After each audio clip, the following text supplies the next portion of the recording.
I just wanted to say hello and welcome. My name is Kirk Talbot. I'm affiliated with the Environmental Law Institute. Delighted to be here at the second International Environmental Peacebuilding Conference. This is one of 70 or more panels. We have over something like 60 countries represented in participation today, and literally hundreds of presentations. So it's exciting to be together here from the next 90 minutes, and we'll pack a lot in and enjoy being together. So thank you all for coming. And just while I'm doing the thanks, particularly to Carl Brook and his whole army of volunteers, of which we have two, Teresa, who some of you met and who's letting you in, and David Tsai, who is both are under 30 and give us a lot of hope and have done a wonderful job preparing for this conference. So thank you to all of the organizers and the tech supports.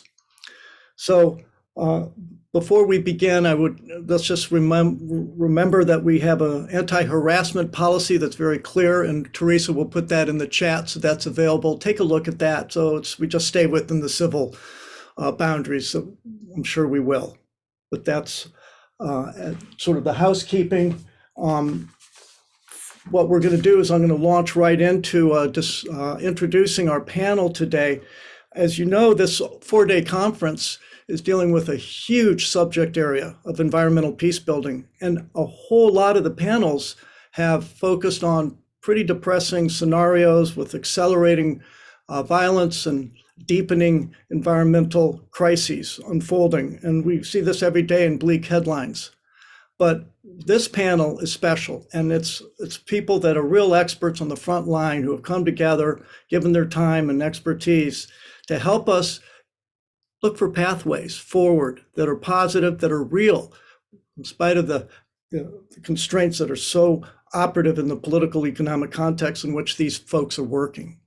So what we have to start off with is Drew, and who will be speaking about the environmental violence and a new metrics of looking at it and a new framework to sort of rethink this. Then we'd go right into a look at the Chaco for Peace from Matt, look at blockchain and how that's working from Ashish, and then a two-person team, Kingsley and Zaida, joining us on looking at arts in Nigeria, all in the context of environmental peace building and what's working out there, what's innovative. So we'll have the chat. We'll please use the chat function for questions that Teresa and I can field and then throw back to our experts. A final word on the form follows function principle will apply here, so that we purposely want this not to be just presentations filling up the 90 minutes. Rather, we agreed to keep it short, under 10 minutes per panel, per presentation. So there'll be plenty of time for your questions, discussion, and looking for synergies and results from our panelists.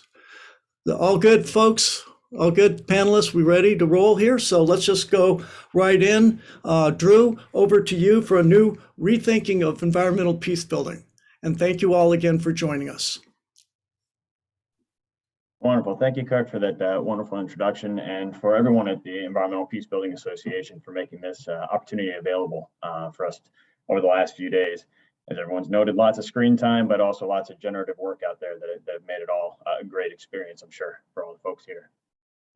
As Kirk said, we're trying to be a bit positive in this, so I will, open book here. I'm going to start off a bit depressing and things, and then move to positive opportunities for new forms of environmental peace building, or what I would argue are new forms of environmental opportunities for environmental peace building. But by doing that, we need to think about what is environmental violence in environmental peace building. But first, kind of looking at a kind of planetary scale concern of where we are. Within environmental violence, we think about primarily toxic and non-toxic pollution. Within environmental management, environmental managers, folks who actually manage the environment to protect human health in the environment, but human health being primary. Generally, pollution is diced up into toxic and non-toxic pollution. So if you look at this framework here, it's called the Planetary Boundaries Framework from Rockstrom et al. They've proposed these 9 systems. It's not necessary to kind of go through it all for thinking about environmental violence, but to point on here, the 2 things environmental violence tends to look at in this framework is climate change, predominantly driven by non-toxic pollution, so greenhouse gas emissions of various types, and then novel entities. But importantly, novel entities, until actually 7 days ago, and I'll show you this updated graph for it, didn't have a proposed boundary. But novel entities are all the things that humans put into the environment that have no natural correlate. So as an example, plastics. Another example, most of the industrial chemicals that are on the planet today, which are actually about 350,000 industrial chemicals, 70,000 of which have not been tested in any form, and their composition has not been released due to proprietary concerns. There's another 30,000 that have no information at all released, that are only listed in countries that require no disclosure, even though they're used in the vast majority of countries. So we have a large amount of material to the scale of about 92 million tons per year emitted, and that's expected, given current trajectories, to triple in the next 25 years. So large amounts of different materials, novel entities that humans are putting into the environment. But as I said, there hadn't until recently been any way of measuring this or thinking about it, because it was just there's no background amount to compare it to as there are in the other systems. However, as science changes, about a week and a half ago, Personal, who are also at Stockholm with Johan Rockström, folks who originally put this framework together, proposed a boundary for novel entities. And if you look at where it's at, of all the planetary boundaries, they argue that it's the most exceeded. We are in the most concerning space for it, based on the idea that the amount of materials that are being put into the environment by humans that are directly detrimental to human health far outstrips our ability to even regulate them or to understand their true health effects. So essentially, it's such a larger number. The magnitude is so much greater than what we're able to handle that we far outstripped it. And then they look at other proxies for that. Predominantly plastics and these industrial chemicals are the proxies they propose. So all to say, we have this big problem with toxic pollution. A lot of environmental violence, or a lot of environmental peace building, has focused on natural resource management, the access and distribution of management. So think environmental services, as opposed to necessarily thinking about they do talk about degradation, but it's usually degradation of the resource for access and use, as opposed to the environmental risks to human health that arise as a direct form of violence themselves. And so when you think about that, it's stuff like Rod Nixon talks about slow violence. Joan Martinez-Alier talks about environmental health conflicts, or Petra Shackert also looking at multiple pathways of harm from toxic pollution. So a range of folks coalescing around this idea that we can think of our emissions, particularly those emissions from excess consumption. So think about it, for example, the top 1% of wealth holders in the world produce double the emissions of the bottom 50% combined. The top 10% produce about 90 of all total emissions. So this inequity in total amounts that far surpass meeting basic human needs as itself a form of violence. And so the framework we provide or produce, we being me and a group of folks, I have this coming out in an individual book, and then we are putting a collection together now, which if anyone has an interest in contributing, please reach out, and I'm happy to share the proposal for that. This is a framework that we're proposing that can be used cross-culturally, cross-geographically, and at various scales, whether you want to call it trans-scalar, multi-scalar, whatever. It's supposed to be used at various scales, using terms that you often find within peace building and peace studies more broadly. So thinking cultural and structural violence, the policies and practices that produce unequal distribution of risk, but then the belief systems that normalize that, so that's the cultural violence, facilitate the vector of violence itself, the materials that are being put out into the ecosystems by excess consumption, that are then filtered and mediated by pre-existing vulnerabilities. And then that can be that exacerbates or creates a range of harm and power differentials. So harm being everything from physiological harm, right? So about 8 million people die every year as a function of just toxic pollution alone. And that's a conservative estimate if you look at the way that it's developed. About 13.5 million people die annually as a function of ecological stresses. So that's expanding it past just toxic pollution. But it's not just that, it's human health and well-being broadly, mental health issues, et cetera, that are all tied into that. And that's the framework we apply and demonstrate and try and say, how can we use this for environmental peace building? Just to show real quick, this is from a paper that I put out that looks at the intersecting risk of these things that we assess. So climate vulnerability and the experienced toxic pollution effects. So morbidity and mortality is a function of toxic pollution. If we look at the distribution of where these impacts are happening greatest, there's a strong correlation between places that are at risk of climate change or experiencing the effects of climate change and those that are experiencing the effects of toxic pollution are most often the same locations, but they're also most often the countries least responsible for the production of it or the consumption of the materials that are leading to the production of it or the extraction of materials that are leading to the production of toxic pollution. So these inverse in relationships that show extreme inequalities in production and realized effects of environmental violence. There's different projects. I'm just going to skip that, but one of them is in Sierra Leone, where we're looking at gold mining in Lake Fauna area. But one of the key things I want to point to is that by integrating, and this is what we're trying to do in the Sierra Leone project, is by integrating toxic pollution as a specific line of interest within environmental peace building and seeing it as itself a form of violence, not just the direct violence that happens between people, for example, on access to the mining as one example, but as a form of violence itself. There's all these growing opportunities in international policy for reducing toxic pollution emissions. Specifically, we're working through the Minamata Agreement, a new convention, or Minamata Convention, a new convention, which is the only international convention on a toxic pollution other than the Basel Agreement for hazardous waste that we're looking now to leverage for peace building practices. There's a host of other toxic pollutions that don't have agreements currently, but it's on the rise in the international community to orient on that. I'm going to stop there because I'm running out of my time, but that's the idea. Drew, you take another minute or two if you want. You fabulous, man. And you've really set it up, and somebody had to do the heavy lifting to show the bad scene out there. And that map is really staggering about equity issues and the distribution of this violence. And it's wonderful. Well, I'll tell you what, you set a good precedent. So if you have anything else you want to add right now, you can, but I think that you left it on a really excellent note, which was this Minamata, if I'm pronouncing it right, convention. I'd heard of the Basel Convention. I didn't know that this was a vehicle that you see could launch some environmental peace building efforts. So that's something we'd really like to look at. Do you have just a word you want to say about that? And then we can get back to it at the discussion. Sure. I'll say, so it's the Minamata Agreement Minamata Convention on Mercury, which was signed 2013, instituted in 2017. And since has been funding things from $2,000 at community level all the way to cross-continental at 16 million. Is the largest project, 160 projects total, but it's a great vehicle for orienting on toxic pollution to do everything from reduction of mercury emissions, predominantly from artisanal and small-scale gold mining, to alternative livelihood development. So a range of practices that are already within environmental peace building frameworks, but it's a new place of support and direction of growth that can orient on some of these equity issues. Perfect segue. Thank you. Just terrific, Drew.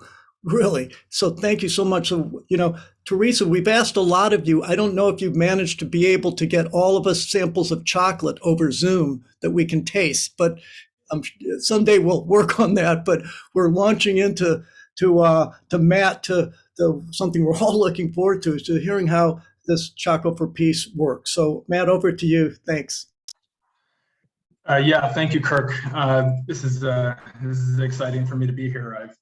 I was speaking with Carl Brook just as this community was coming together, and I'm delighted to finally be here, and I'm grateful that you've all decided to take time out of your life to join my colleagues and I in this discussion. So my name is Matt. I have a background in human geography, international development, agricultural finance, and ethics, and I'm one of the co-founders of Chocolate for Peace, which is a social enterprise that's based in Montreal in Canada.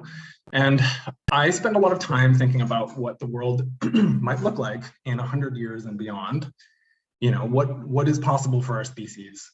What do we need to do in order to get there at all, together with our dignity intact?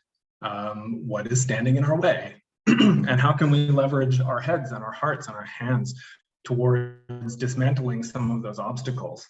And no surprise to this community, one of the biggest existential threats we face as a species lies at the nexus between poverty, conflict, and environmental destruction, right? That's why we're all here. And so, Kirk, as you said, if the state of the world were otherwise and I were speaking to you all face to face, you would all have a piece of chocolate in your hands. And I assume that everyone who can hear my voice likes chocolate. So if you don't, I will politely ask you to leave. Just kidding. So I normally start my story with a chocolate tasting so that you can really get a sense of what I'm trying to explain. And unfortunately, there's no substitute for direct sensory experience, but since that isn't possible, maybe I would like to ask you all to think of something that you're grateful for and maybe write it down somewhere if you like, but with no expectation that you'll share it later on. But just to try and get some of that sort of sensory piece. So I say this because, as many of you know, cocaine production and trafficking, which is at the heart of the Colombian conflict for the better part of 6 decades, has destabilized the entire American region. This is a conflict that has killed 220,000 people, and Colombia currently has the highest number of internally displaced people of any country in the world at over 9 million people. And that's not counting the 1.7 million Venezuelan refugees on the Colombian side of the border. So despite the formal peace agreement in 2016, conflict certainly persists in many areas of the country.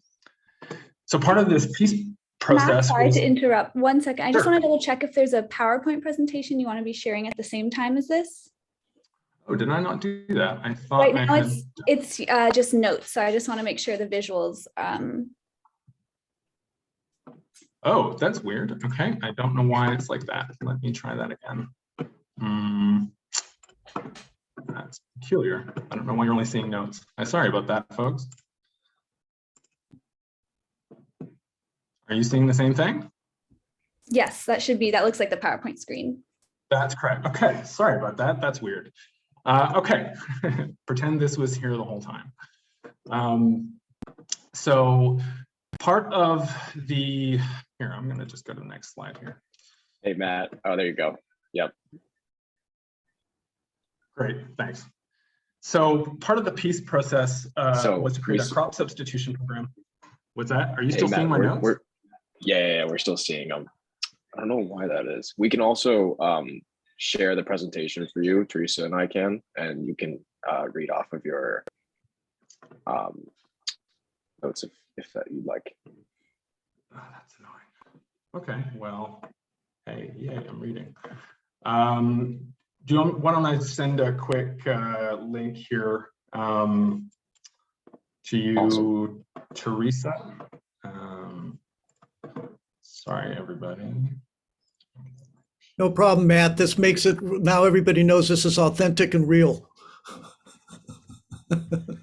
It's okay. You know, it's all good. It's all good.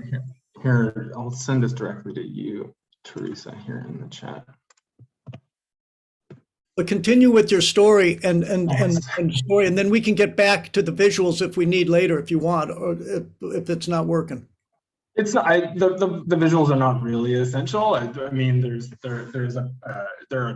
a chart later on that'll be helpful, but I can just keep telling the story. So, so part of the peace process, as I say, was this crop substitution program that incentivizes farmers to destroy their coca crops, coca being the base ingredient in cocaine, and to plant something else instead. So cacao has been chosen as the key crop in this peace process. And unfortunately, the chocolate industry is busted. Most chocolate is bad for our health, it's bad for the forests, and it's bad for the farmers who produce it. And right now, none of the top 10 largest chocolate companies in the world can guarantee that their supply chains are free of child slavery. So I'm going to just give that a second to sink in. So cacao is traded as a commodity on the New York Stock Exchange. These companies work extremely hard to keep market rates for cacao as low as possible so that we can have a $1 Kit Kat. And that means that the majority of the 5 to 6 million cacao farmers on Earth live in extreme poverty. And in struggling to survive, they unfortunately engage in lots of illegal activities, such as child slavery, as I mentioned, deforestation, or cocaine production, which is the case in Colombia. So part of this project, we had the chance to meet Luz. She is a cacao farmer who is living in the largest cocaine producing region in the world. She's a mother of 4 who made the transition from producing cocaine to cacao cultivation. And so now she grows one of the most sold products in the world. And this is a market that is expected to reach $182 billion by 2025, and yet she makes less than $2 a day. She struggles to contact her clients. She has no way to receive electronic payments, and she has no access to education or market information. And this is the reality for over 65,000 cacao producers in Colombia, 73% of whom live below the poverty line. These farmers face an impossible dilemma of either continuing to produce legal crops like cacao in poverty, or of returning to activities such as cocaine production, prostitution, illegal logging or mining, or joining an illegal armed group in order to survive. So when the peace agreement was signed in 2016, many of the people who lived in rural areas said, "What do you mean peace? I'm still starving." So poverty is obviously a complex subject, but at the end of the day, it comes down to access. Cacao farmers cannot access the socioeconomic services they need in order to escape poverty. These are services that any entrepreneur in this audience would take for granted and would need in order to succeed. Most importantly, access to markets, technology, and finance. And they have a hard time getting access to finance because smallholders make for inherently risky investments. Many of these farmers live in rural and remote areas with very little infrastructure. They often have relatively low levels of literacy, especially financial literacy. They usually have no credit. Many of these farmers don't even have a bank account. They often don't own the land that they cultivate, which means they have nothing to offer as collateral for a loan. They don't have access to agricultural insurance, meaning that their livelihood could be easily destroyed as a result of a catastrophic weather event. And in our case, many of them used to produce cocaine. So just about the riskiest investment imaginable. And this is a narrative that has to change. Cacao farmers need opportunities to go from poor victims to successful entrepreneurs. And so I wanted to talk a little bit today about what we're trying to do about this problem. So our objective at Choco Peace is to transform the cacao sector by enabling farmers to participate in an inclusive digital economy with a living income and access to the services that they need so that they can be the ones driving a peaceful, zero deforestation future. And I hope over the course of our discussion to be able to show you that this approach can mean greater traceability and transparency in our food systems. It can mean healthier forests, and it can mean smart premium chocolate. So I'll tell you just briefly what I mean by smart. And it begins by providing farmers with access to market. So often, many of the NGO capacity building programs that accompany these farmers that are aimed at supporting them to improve their quality and yield, these programs neglect access to markets and finance as part of their strategy. What good is it to have great quality cacao that is worth a premium on the international market if you can't connect with anybody who's willing to pay a fair price? So what we do at Choco Peace is that we conspire for good with cocoa buyers, chocolate makers, and enlightened folks like yourselves with a social and environmental conscience who can understand that the current pricing system for cacao is what is helping to keep farmers in poverty, and people who see that as unacceptable. So I guess later I'd like to talk a little bit more about access to technology and finance, but ultimately the story that I want to tell today starts with dignity. Dignity is something that many of us also likely take for granted. And at the heart of our theory of change at Choco Peace is the belief that if we remove the indignities of poverty by paying farmers a living income, if we make it so that people have no material reason to hurt one another, then peace in Colombia is possible. So I'm going to stop there, and I'll turn it back over to you guys. So thanks. Wonderful. Matt, thank you. Okay, we good? Yes.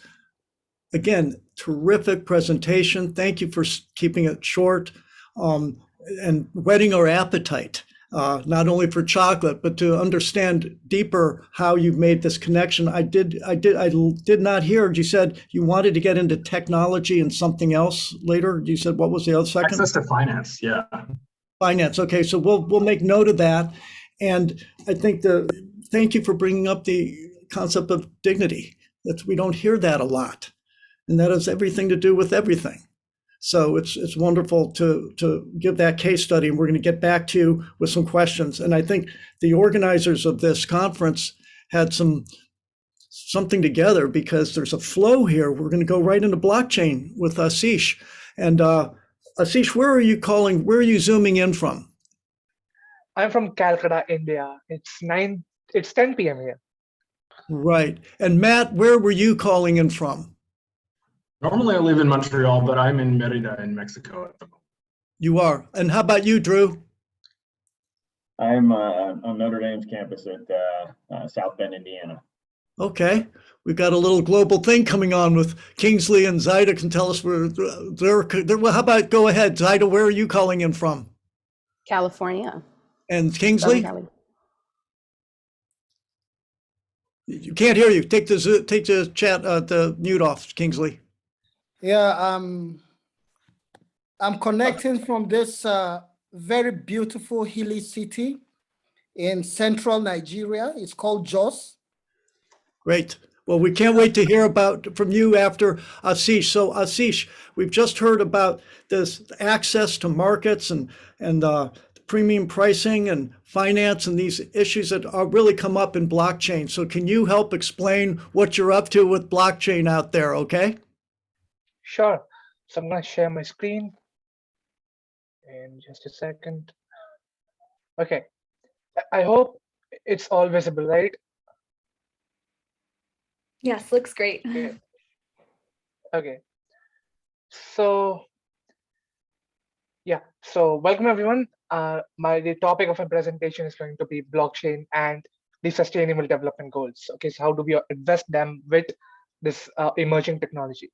So I'm Ashish Singh, and I am an undergraduate freshman at Ashoka University, New Delhi.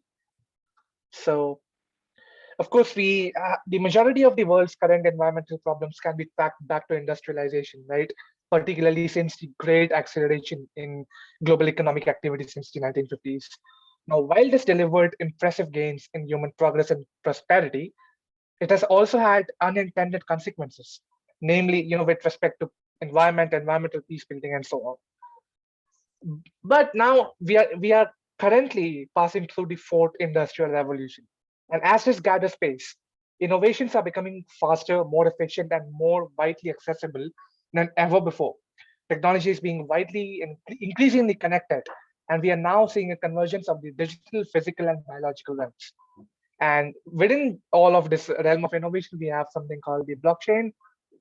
And so now a blockchain, so I'll start with a block, which is a data record and is created every time someone initiates a digital transaction. Now it can be cryptocurrency, it can be a medical information, shipment history, anything. So now rather than being stored in a single vault as paper or digital records now are, in blockchains, information is stored in particular blocks which are spread over thousands or millions of computers through a peer-to-peer network. And this is how first is distributed, and this actually has the potential to remove the need for middlemen and allow users to interact in a peer-to-peer way. So now deploying blockchain to achieve the SDGs. So first of all, this is a timeline of blockchain developments. As you can see, it kicked off in the 1990s, and now we are seeing it scale up, right? So it's not going anywhere, and it's just going to shoot up. Ashish, we only have the first screen up. Is there another screen that you wanted up? Okay, just a sec. Teresa, to help out with this screen. Is it fine? Yes, now we're on new sources of sustainable finance. Thank you. Perfect. But if you need assistance going through, you can also send me your screen and I can do the same. Yeah, it's fine. Okay. Okay. So the UN estimates, yes. So the UN estimates that there is a funding gap of 5 to 7 trillion per year to meet the SDGs. So employing blockchain-enabled finance platforms could potentially revolutionize access to capital and unlock potential for new investors in projects that address environmental challenges. So Recycle to Coin is a blockchain application in development that will enable people to return the used plastic containers in exchange for a token for automated machines in Europe and around the world. And similar mechanisms can be deployed or created for re-incentivizing markets for food, water, forest conservation, etc., even if investors have lower expectations of a financial return. Gain Forest is another example of a crypto conservation using smart contracts to incentivize farmers in Amazon to preserve rainforests in return for internationally crowdfunded financial rewards driven by blockchain. And then a further example can be Clean Water Coin, which uses blockchain platform to quickly and efficiently raise funds for clean water projects worldwide.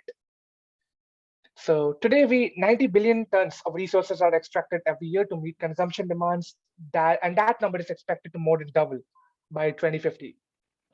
Now, early stage blockchain applications are being developed to reward individuals or companies with cryptocurrency credits that represent value in return for sustainable actions. For example, collecting ocean plastic, recycling, or water conservation. For example, Plastic Bank has created a social enterprise that issues a financial reward in the form of cryptographic token in exchange for depositing collected ocean recyclables, such as plastic containers, cans, or bottles. Tokens can be exchanged for goods including water, food, etc. Now, Recycle to Coin is another blockchain application in development that will enable people to return their used plastic containers. Then similar mechanisms can be deployed or created for re-incentivizing markets for food, water, forests, and so on, which we covered. Now, moving forward, just a sec.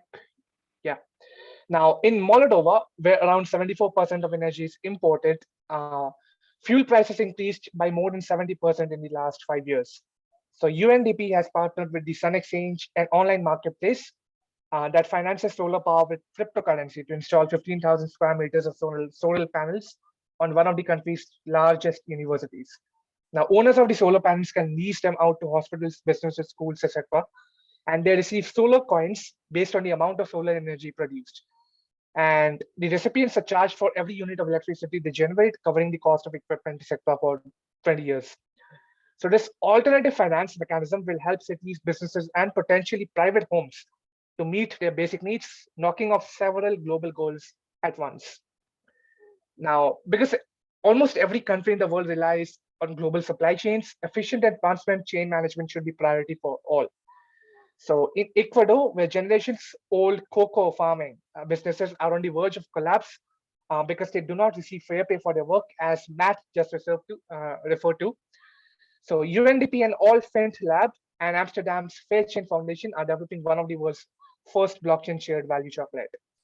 So consumers will be able to trace every single ingredient that goes into the chocolate bar and ensure whether it has been sourced fairly and sustainably.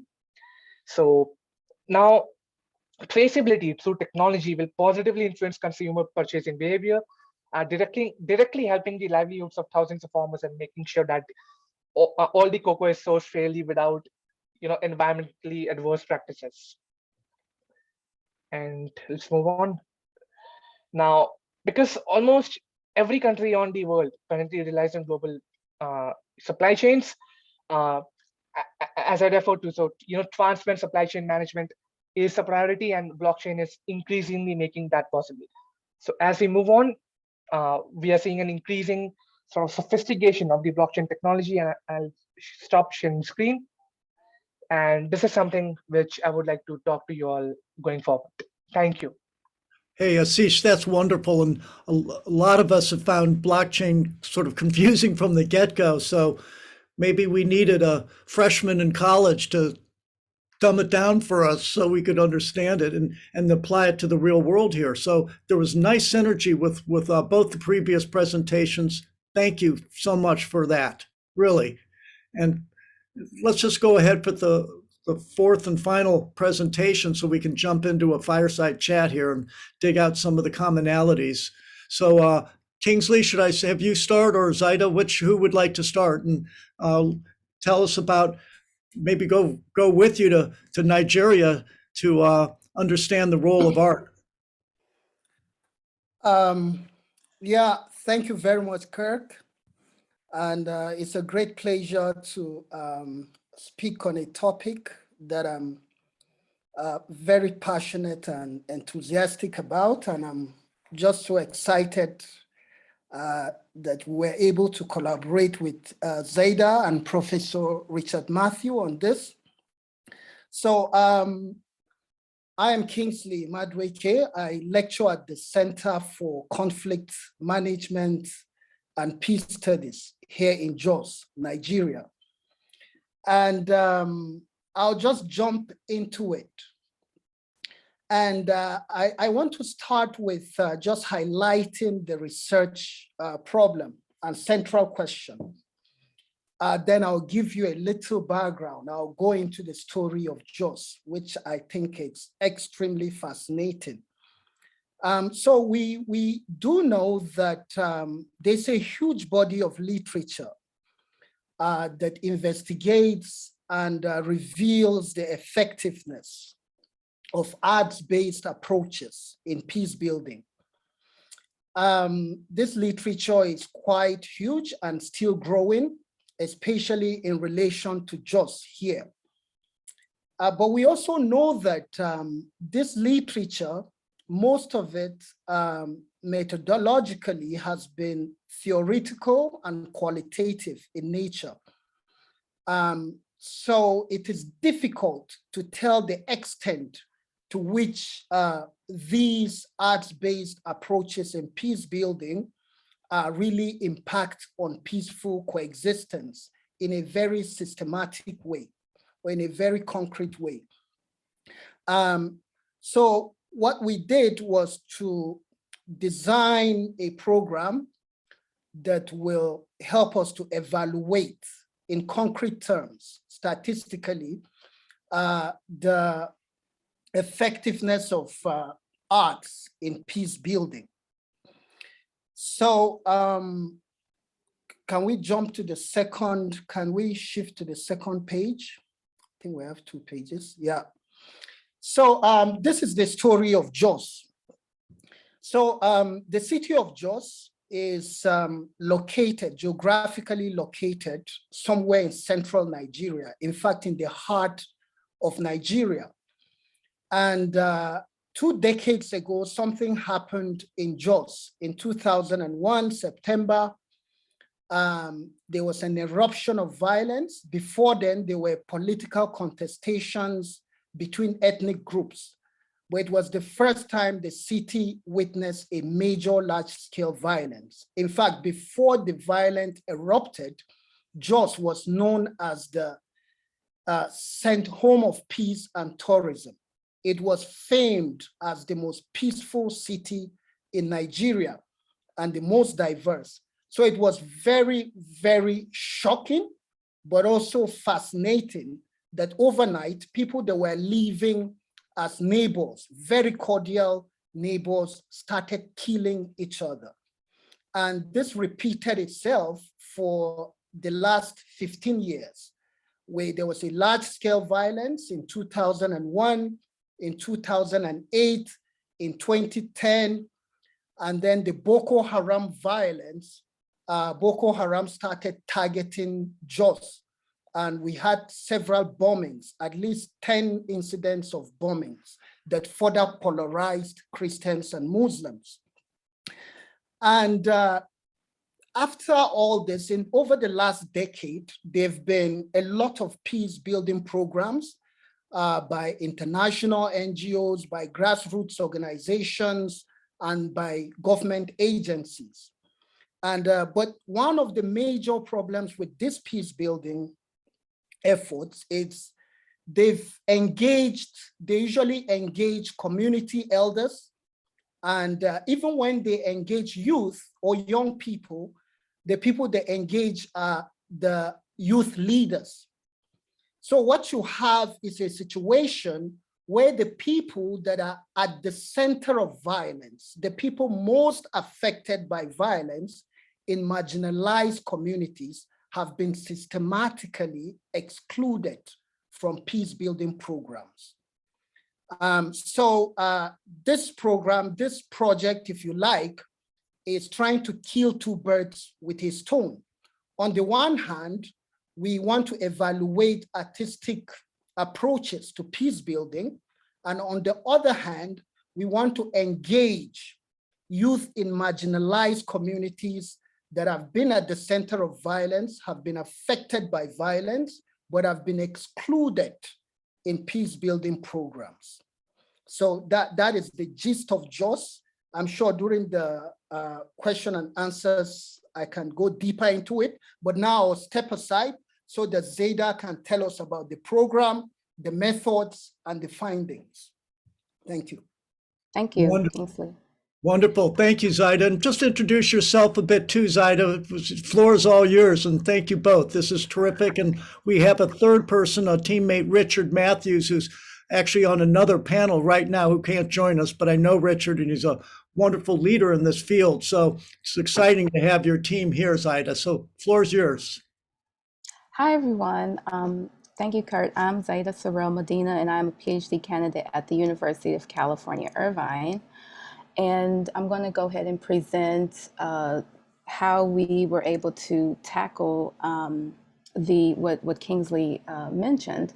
So essentially, we developed a program called From the Margins, which is a program of Yemaya Productions. And Yemaya Productions is a social enterprise that I co-founded in 2012. And this is a program that utilizes the arts to promote peace and to also promote mutual understanding among communities in conflict. And what distinguishes this program from other art programs is that, you have some art programs that simply have art activities, but we utilize art as a core piece to the program design. The program was implemented in 2020, right in the smack dead middle of COVID. And we engaged 14 Christians and Muslims in Jos, Nigeria. The program spanned across 2 weeks. So the first week involved engaging the elder as a part of the peace building process to ruminate and to reflect on topics of violence. And the second part of the program, we engaged 14 Christians and Muslims to participate in a week-long activities, engaging them in artistic activities. Some of these activities include, for example, identity boards where they reflect on who they are, mirroring grievances where they express their grievances. We also had activity where we disabuse stereotypes that exist among both groups, poetry, songwriting, and community photography. And these are just a few activities to name. And you can see in the photo to the right, participants are working together to create an identity board. So again, the research question that we're tackling here is, how do art contribute to peace? To answer this question, we engaged multiple research methods. This includes community-based participatory design. It was also quasi-experimental because essentially we're introducing an intervention into a community, art-based methods, survey interviews, and content analysis. Our data included 14 pre and post surveys. We also did an 8-month follow-up that consisted of 13 surveys among program participants, 2 focus groups, observational notes, 8 in-depth interviews with community members, 1 rap song, and 1 song created by program participants. One other thing I forgot to mention was very key to the program is the documentary. So what this is when participants, aside from doing the artistic activities, they also were producing a documentary. So this is something that we are actively working on. We're almost finished with the documentary. We wanted to show it today, but we know time is we couldn't because of time. But this is also was very key component is a documentary that sheds light on the lived experiences of individuals in Jos, Nigeria, who are affected by violence. I'm going to highlight now some of the key findings. So key findings for this research can be categorized into 2 groups. First, we look at what are the effects of this artistic program. And 2, we look at how did art specifically affect the individuals. So just to highlight the first one, we see that first, the program participants increase their mutual understanding among each other. So for example, Christian groups decrease their belief that Muslims are responsible for violent conflict in their community by 35% and increase their belief that Christians are responsible by 31%. They also decrease their belief that Christians suffer more injustices over Muslims by 33%. And we see these same trends across both groups, where there is heightened awareness across both groups when it comes to increased mutual understanding of their lived experiences. And this was achieved through the artistic activities that essentially invoked feelings and emotions of compassion while also raising awareness of the lived experiences that each group have, which essentially allowed for humanizes them to see that these are my brothers and sisters. Another finding is that the program enhanced the interrelations among both Christians and Muslims groups. And we measure this by the degree of pleasant interactions with each other. So, for example, the Christian group reported a 29% increase in pleasant interactions with Muslims after the program was over. And similarly, the Muslims group, there was also an increase in pleasant interactions with Christians by 18%. We looked at the rap song, and we see that qualitatively that there's also effects that the program had. Here's a quote from the rap song. "Now we have woken up to realize that peace is what we need. I want my brothers and sisters, Christians and Muslims, to come together. Peace is better than royalty. Peaceful coexistence is better than riches. Let's shun fighting and crime and return to those beautiful days. Let's put our heads together. No divisions, no discrimination." 8 months passed and we met again. And we see that the program had a sustaining effect on participants even after 8 months. All of the program participants reported that the program allowed them to continue their self-awareness, environmental awareness, and mutual understanding of each other. Kingsley, do you want to talk about how the program the art aspect of the program, how that specifically affected program participants? Yeah, so thank you very much, Zaida. Just quickly, so we have a proposition, theoretical proposition to explain how we thought the program could have contributed to this level of change in behavior between groups that were actually before now could not see each other eye to eye. The first one is we propose that creating the pieces of art together actually encourage collaboration among the participants. Now, this collaborative efforts created a strong sense of independence, if you like, interdependence rather, sorry, and connection across religious divides. Through this creating arts together, participants realize that they need each other, so to say. Lastly, the artistic activities created the conditions or an environment for participants to understand the grievances and the innermost desires of members of the other group. Now, this enabled them to identify areas of shared interest and ultimately be able to see the humanity in each other. Thank you very much. Wow. Wow. What a terrific freezing here. We're good. Set of presentations. Zaida, Kingsley, thank you so much for finishing the presentation section. It was beautiful. And the rap song, I mean, that just really made my day, just hearing the lyrics to that. All we read about is Boko Haram, in northern Nigeria, violence, and we have these narratives. And so we need different narratives, don't we? Different stories, different passion coming out, and your passion comes through all of you. So let's just all take a moment and thank, our participants for a fabulous panelists, I should say. So really great.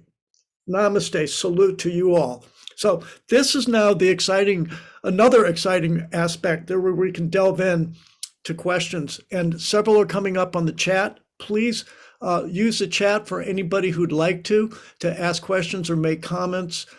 I do have to take note that we have several really extraordinary group of over 40 people on this Zoom. Many who I'm familiar with are a real expert in their own fields. and have a lot of experience. So this is a great time. We don't have a lot of time left. We've got enough. So I just wanted to make note, Zaida, the documentary, I think many of us would like to see it. I think David put up on the chat that we can post that documentary. How long is that documentary in time? Do you know, About 35 minutes. 35 minutes. Okay, so Yeah. we'll post it so people can have access, right, David? Okay, and Teresa. So I think a lot of us would like to see that. I wanted to just start off, Kingsley, just if you could you comment at all about, and this is not to put people on the spot, it's really just to generate discussion and what you're comfortable with. But could you just address a bit the Drew's environmental violence beginning, the framework that he set there, because Nigeria has suffered from extraordinary levels of violence. And so do you obviously feel that this work can address that. Can you just tell us how a society that is under this much sectarian violence, why you feel that art is a viable medium, and how, I'm sure you've traveled, and Zaida, you too could mention how this might be replicable to other contexts. If we could just start off with that to sort of connect it to the framework that Drew set with us, and then some questions are coming up on blockchain and chocolate. So could we just address that? Yeah. I will just say a word or two on Drew's presentation and how I see it, how relevant it is for Nigeria. I mean, Kirk, you just mentioned Boko Haram, and Boko Haram is one of the most deadliest insurgent groups in the world. And one of the things that when people discuss Boko Haram, people don't usually mention is the environmental dimension of the security situation. We hear about the ideology, we hear about poverty, we hear about, but the environmental dimension, which I think is extremely crucial, has not received adequate attention. Now, the Lake Chad Basin, it's over the last 2 decades, the Lake Chad, it's a very lucrative lake that communities around there survive on fishing. But over the last 2 decades, 3 decades, the lake actually shrunk. I can't remember how, but it really shrunk significantly. And now these devastated communities, increased level of competition for natural resources. And of course, you can definitely link it to climate change. And then aside from that, Northern Nigeria has been suffering from a lot of desertification. And this desertification has increased competition over land resources. So when Drew mentioned that this inequity whereby the countries that benefit from climate change or contribute to negatively on climate change are the least affected by it when you compare them to countries that contribute to climate change the least. And Nigeria is one of those countries that has been adversely affected, and there's a strong intersection between the environment and conflict and insecurity in Nigeria. And I think Drew's framework is very interesting. I would definitely like to learn more about it. Yeah. Thanks, Kingsley. Zaida, did you have anything to add to anything there from your perspective? And clearly this has been an adventure for you academically and career-wise to get into this extraordinary field. Anything you want to share with us just in your personal journey and the connections to replicability and other situations? Yeah, absolutely. Thank you. I'll answer that question. I also want to address the question in the group chat. how the participants were selected was through purposeful selection. So we specifically wanted to engage the youth who had been left out of peace talk. So we're really looking at hard to reach populations. This has been a very tremendous journey for me. Just, I'm very thrilled to work with the community, and this project was one that is one of my favorites throughout the years that I've been working in the community. And to see the results and the change has been very life-changing for me, to see the effectiveness of program and changing the lives of individuals. When it comes to the replicability, that's something that we are working on alongside Professor Matthew, how we can implement this project from the margins in other communities across the globe. Really, our theory of change allows for the replicability to occur. So that's, as Kingsley mentioned earlier, is using the art to penetrate emotions and to unearth human emotions such as compassion. And that process then allows for individuals to shift their attitudinal disposition towards groups that they're in conflict with. And we believe that these processes of shifting one's attitudinal dispositions can then allow for behavioral change.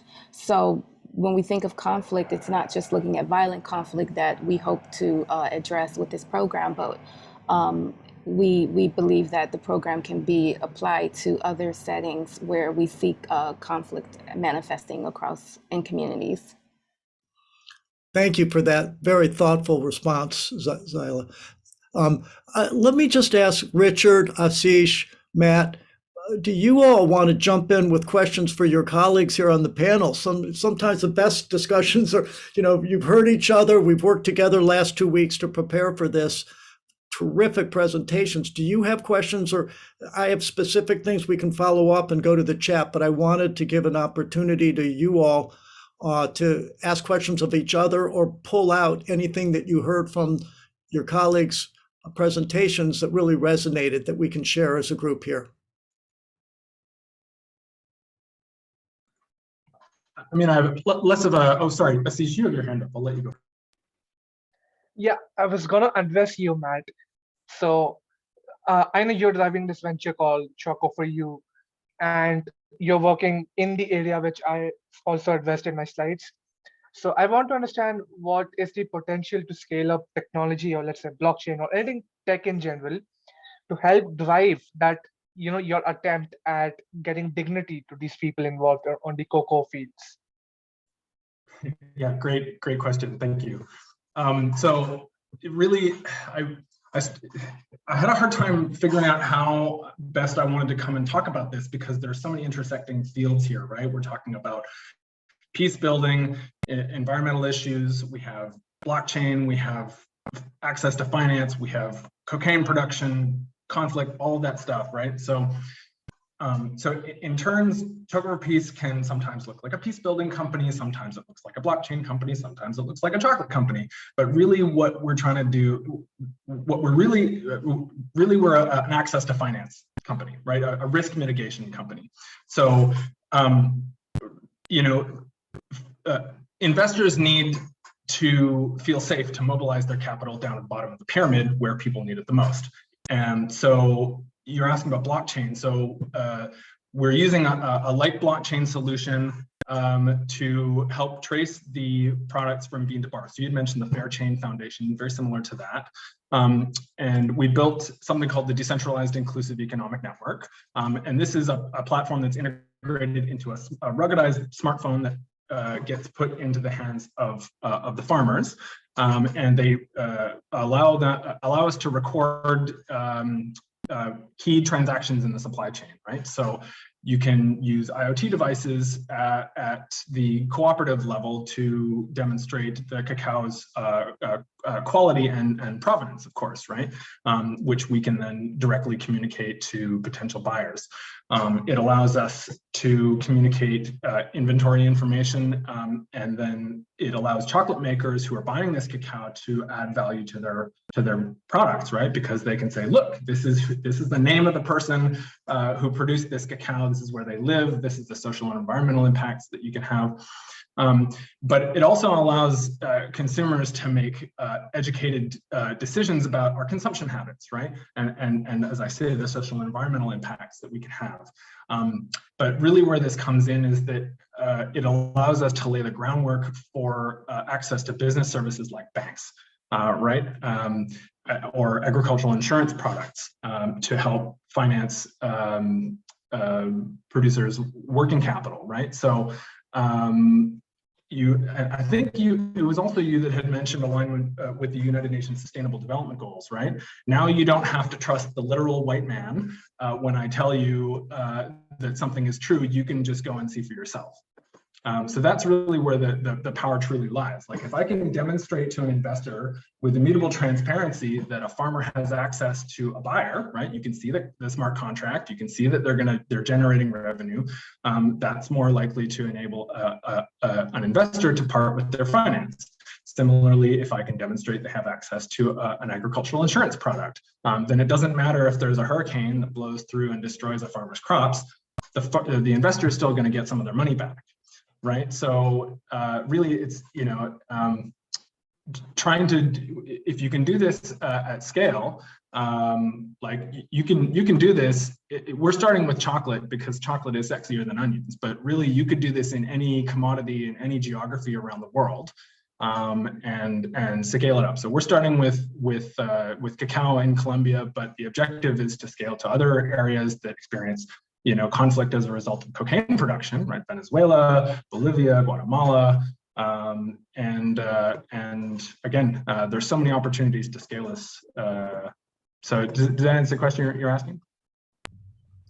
Perfect. Thank you for establishing this synergy. It's perfect. Thank you so much. And great question, Ashish. Matt, thank you for taking the time. I just wanted, a question came up, Ashish, back to you for a moment. If you could just take a second and could you tell us about blockchain and water rights and water issues? Water comes up in whether it's Nigeria or for chocolate production or whatever, right? And there's a lot of increasing violence around water, and look at the dams in Eastern Africa going up and all. So could you just mention how blockchain might be able to be a weapon for good, a building block towards environmental peace building related to water conflict?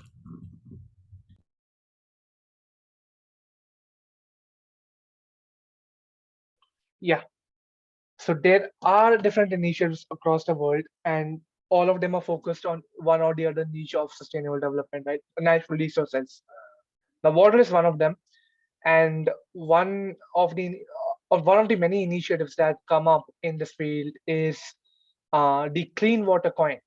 So the idea is this: that blockchain is to be used for mobilizing finances, right? So instead of, let's say, typical money or currency over which countries have a lot of control, it's centralized, right?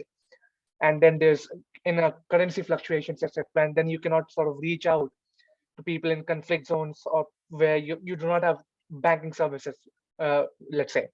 So there, if we can, connect those people in these zones via, let's say, some blockchain, and then we can mobilize finance using that from, interested people across the world.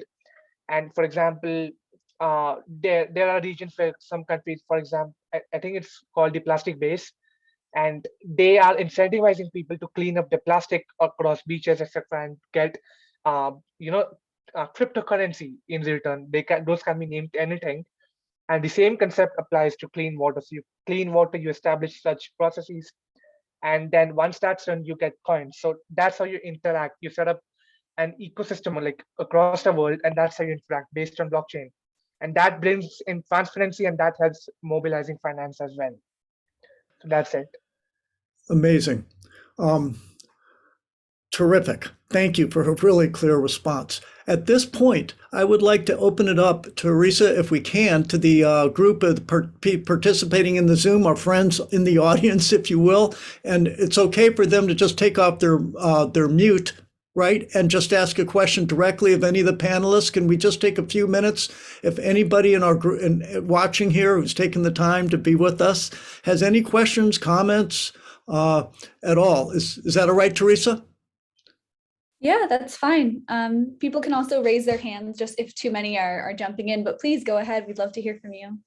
So we'll just take a moment, and then just so you know, all the panelists, before we finish up, which is pretty, time flies when you're having fun, I'm going to ask each of you if you want to say any final words about synergies, and just from hearing each other and being here together, if you have anything last to share with our group to give us a little bit of hope. So that'll come up at the end. Back to you, Teresa, to help me, because I can't see the screen that well. Maybe you can help us identify if anybody has a question or a comment. A lot of expertise out there. So Oh, I see one from Paul Yoder. Do you want to go ahead, Paul? Stan Yoder, who's done a lot of field work in Africa, extraordinary work in Angola and other places. Floor's yours, Stan. No, I was wondering, and this is more for Matt than others, does the FARC have any official position on the transition from cocoa to cacao? And is that relevant in any way to your situation? Great question, Stan. Thank you. Great question. If they have an official position on the transition, I'm not entirely aware of it. I know that the FARC was, so here, I mean, here is maybe an answer that would be interesting and relevant, if not totally to the point. But when the FARC was in power, they tended to protect a lot of forests. They didn't allow a lot of commercialization. And when they laid down their arms, that left a power vacuum. And a bunch of the other armed groups that were not part of the peace process moved into that space and started commercializing, and you know, the sort of illegal logging and mining projects really started ramping up, and deforestation after the peace accord was signed increased by 46%. So this is like one of the unintended consequences of peace building, is that you actually have this negative outcome. So, you know, whether it's the FARC or other sort of still active armed groups, I don't know if they see the transition to cacao directly as a threat. I know that there are peace communities that they've sort of said, okay, we don't want to do this anymore, right? And many communities have been forced into cocaine production at the barrel of a gun. In many places in Colombia, that's still happening. But I couldn't speak specifically to the FARC's position. Thanks for the question, Stan. Thanks for that. It does make it topical. Do we have any other questions, Teresa, from the group? Yeah, it looks like there's a question from David in the chat. David, do you want to unmute and you can elaborate? Sure. I just had a question for Drew. Thank you for the great presentation on environmental violence and just the background about what is driving so much terrible loss, like in our modern day. The question is just the future of your tool, and where do you see it developing? On the first day of the conference, we had a presentation on a new analytical tool called Strata. I'm just would love to hear about your predictions for EV. Sure, thank you for the question. I actually just had to look up Strata. I saw your question in the box and was Googling over here to see what it is. And it looks like a live feed of different intersecting environmental challenges, just climate, and then integrates other toxic pollution emissions in real time. In fact, the WHO has a similar tool that you can look at air quality monitoring for the entire planet in real time. And it'll show you that over 90% of the world's population at any given moment is breathing air that's considered unsafe by WHO standards just from the particulate matter emissions alone, which is unfortunate, right? That's the majority of the world's population now. And so what I see as the future of the tool itself is the idea is supposed to be trying to identify the underpinning causes in structural and cultural violence at various scales, from local to national to international scales, right? So the vast majority of the pollution that is driving this is actually legal. It's permitted. Whether it is, or there's certain instances where it's illegal, but the regulatory capacity doesn't exist due to different reasons, generally around funding or different interests than environmental concerns, right? So economic productivity, et cetera. But the vast majority of it is actually legal. So it's trying to use the tool to identify this as a form of violence itself in the inequities in our policies and beliefs around our own individual behaviors to broader patterns of behavior that emerge across communities and nations. But the other portion of the tool is supposed to be that it can be scalable and replicable, because most frameworks, for example, Rob Nixon's slow violence or other similar concepts don't have a framework that then can be applied by a broad, diverse group of researchers, practitioners, et cetera, in a uniform way that restricts then cross comparisons.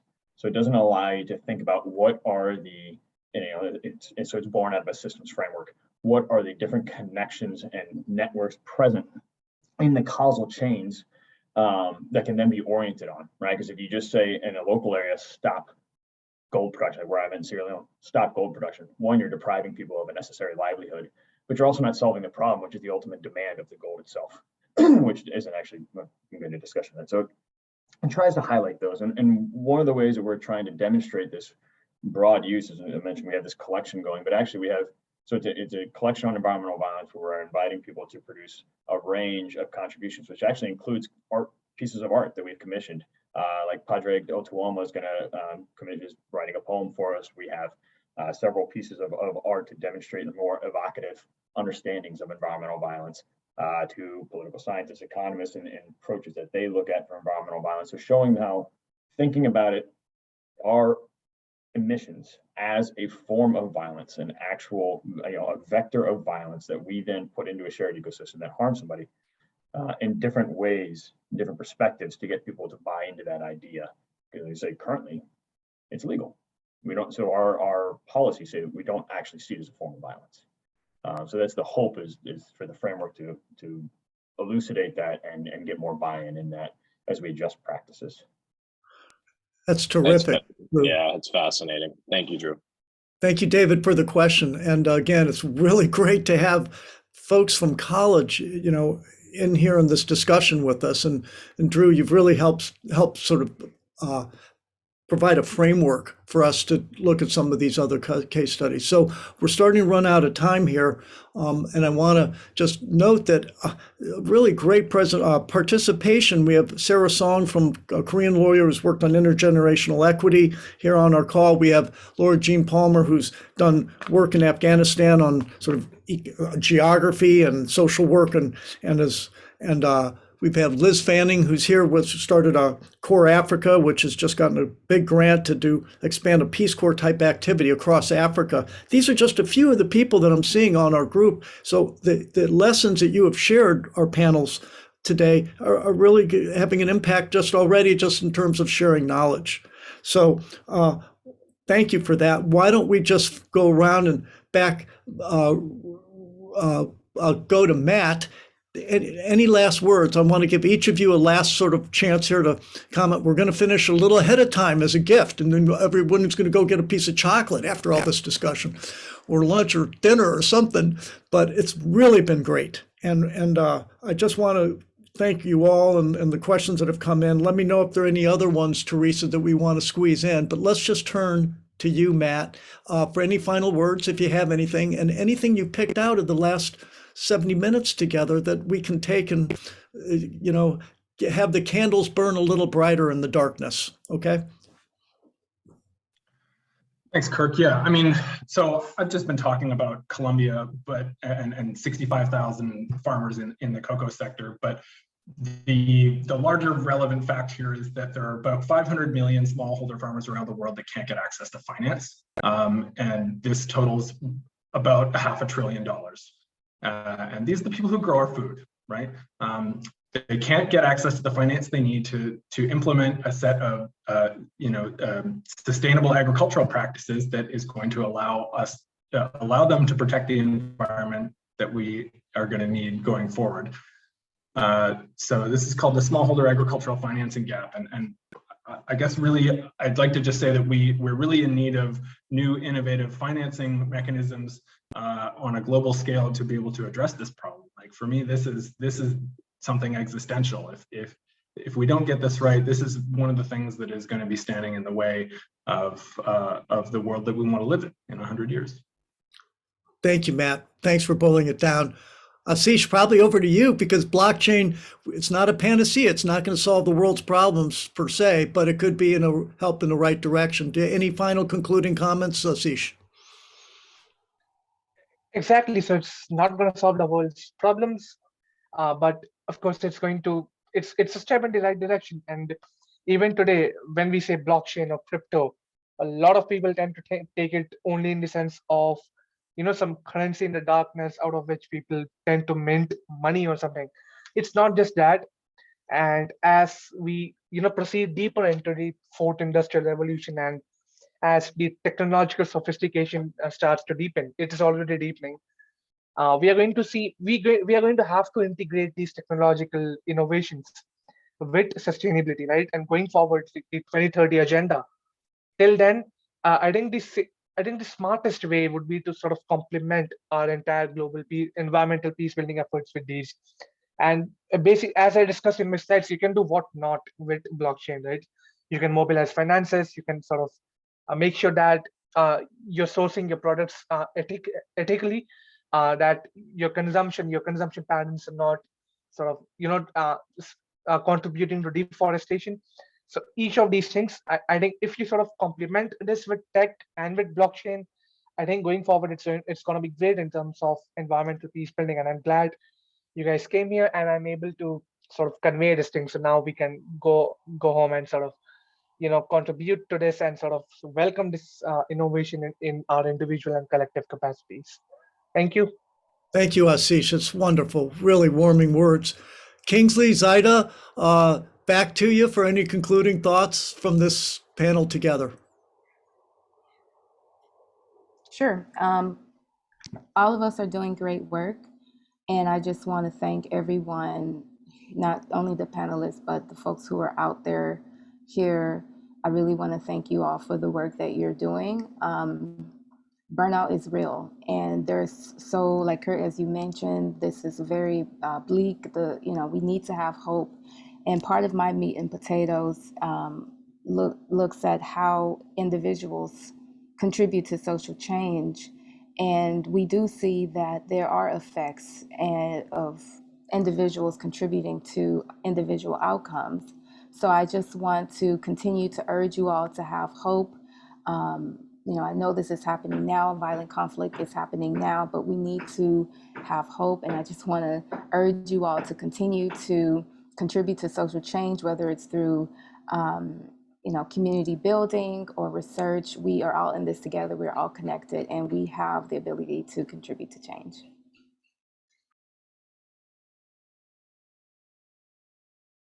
Zaida, thank you so much. Your words are heartwarming, all of you, and you've articulated so nicely. Kingsley, back to Nigeria for you. Give us some grounding here. Yeah. For last word, I just want to say, if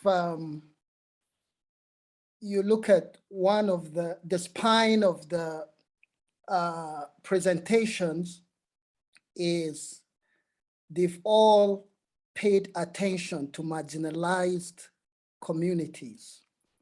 And I think that is heartwarming because my thinking is more and more we need to develop programs that recenter the people that are most affected by environmental issues, by conflicts, and these are the marginalized communities. So what we want to do is to propagate, to contribute to that shift from an elite-centered peace building to a people-focused peace building. And while at that, the arts has great potential for penetrating these communities and also changing hearts. Thank you. Incredible. Wow. I didn't know this was going to be this good. Well, Drew, you're in a tough position here, Drew, but you already gave us some good sort of overall things. But again, you did do us all a service. You provided a framework and something very tough. And part of what's made this panel so successful is that it's been clear-eyed, folks. Thank you. It's been authentic and real and practical. It's not like pie in the sky and Pollyannish. So Drew, any concluding thoughts in terms of what Kingsley and Zaida, Ashish and Matt and our panel and our contributors have said here to help tie it up? Sure. I think it's great though that your continued narrative for us, Kirk, has been thinking about the potential solutions and places for hope. The vast majority of the problems we're facing are human-caused problems, which means we are our own solutions in a way. The potential, the capacity for it is there. It's just making the choice and convincing enough people to make that choice to do it. And many of the things people have presented here are some of the most innovative and new ways of achieving that. And always find ways to diffuse these innovations. Hopefully we can do that. Fabulous. Teresa, David, from the organizers, before I close it out, do you have anything, and anybody else in our group have anything else they want to share or anything at this moment? Nothing specific, but I'll say I've been looking at the chat and I'm just seeing flooding of messages of everyone who's really enjoyed everything that you've said, panelists. Thank you so much for all of this. I think people are really excited about this. It looks like people are planning to connect outside of this session, which is, we're forging new connections here globally, which is amazing. So thank you all for sharing your knowledge with us. And I'm excited to see where all of your projects go in the future. Fabulous, Teresa, you hit it on the head. And I'll just conclude by saying I did not expect for concepts such as dignity, gratitude, these kinds of real values to come out so strong in your presentations. And I have felt a real connect, not only with the panel, but those that have joined us. So maybe we're going to have 5 extra minutes we're going to give ourselves as a reward for everybody keeping to the time and doing great. So before we do a little clap, let's just all breathe in together to connect here in a namaste, if we could just breathe in a namaste and just connect for a second for peace. Great. Okay, well, thank you for all joining us. Enjoy your extra minutes. Go do the good work and stay connected, okay? Stay positive, right? Thank you all. Thank you. Everyone. Thank you. Thank you. Take care. Stay safe. Thank you too.